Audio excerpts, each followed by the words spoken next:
Селекторе, добро утро, ако се слушаме и кажете ни дали пласманот на нашата шаховска репрезентација се одвиваше според планираното на ова светско првенство.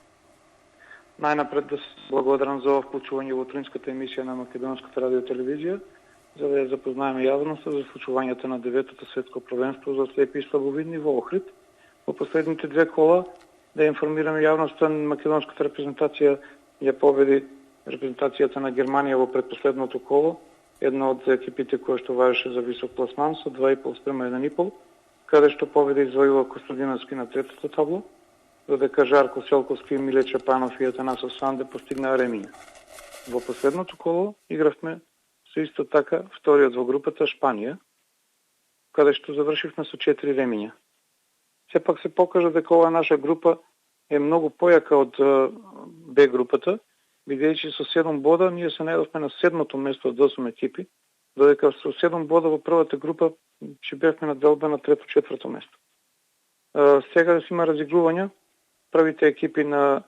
Србија и Шпанија од А групата ќе играат со Полска и Украина за првите 4 места, додека ние играме со 7-8 пласираниот од Б групата. Тоа денеска сме со Косово, а веројатно ако победиме утре би играле со репрезентацијата на Словенија.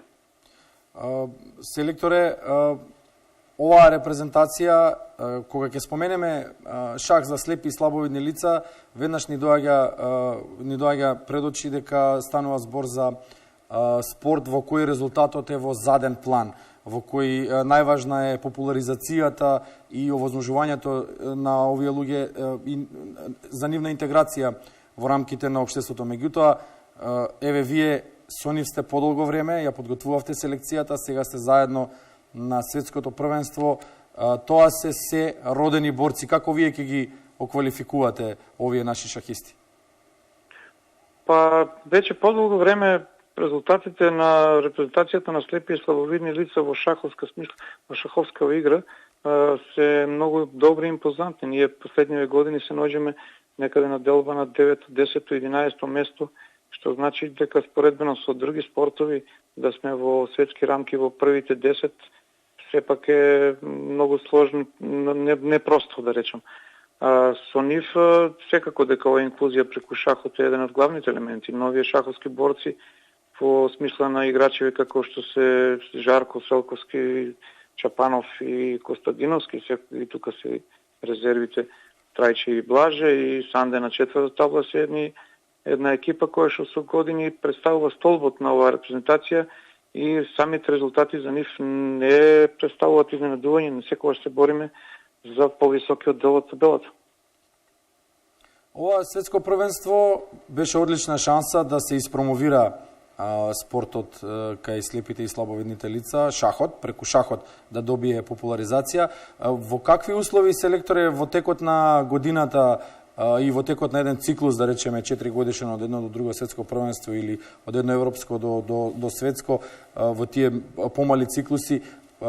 како функционира ова шаховска репрезентација и воопшто како функционира спортот за слепи и слабовидни лица? Потребна ли им е поголема помош и поголема популаризација?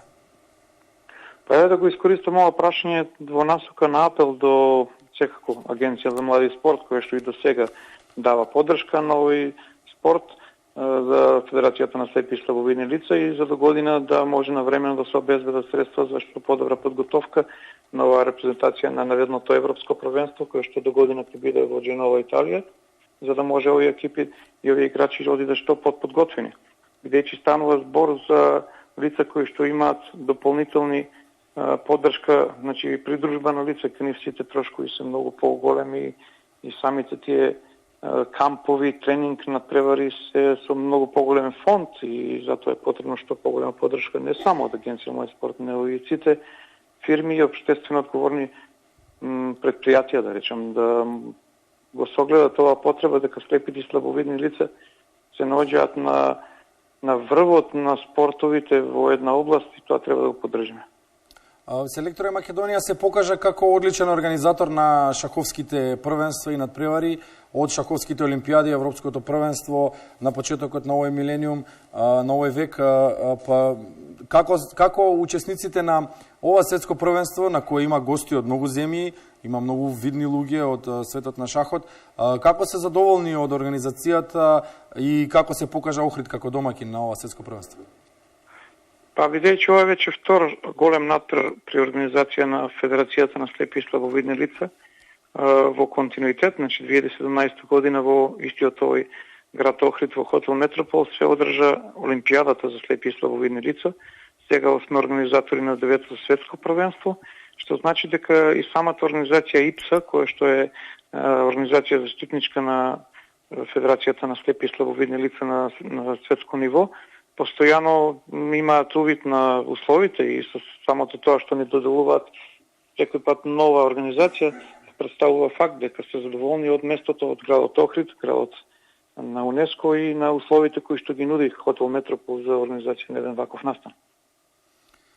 Селектори, ви благодариме, ви посакуваме што повисок пласман на ова светско првенство и посакуваме многу успех на шаховската репрезентација за слепи и слабовидни лица и секако ви посакуваме што поголема поддршка и што повеќе слух или поголем слух кај релевантните институции и општествено одговорните фирми кои би требало да помогнат сето ова да се развива и понатаму, затоа што пред се има резултат.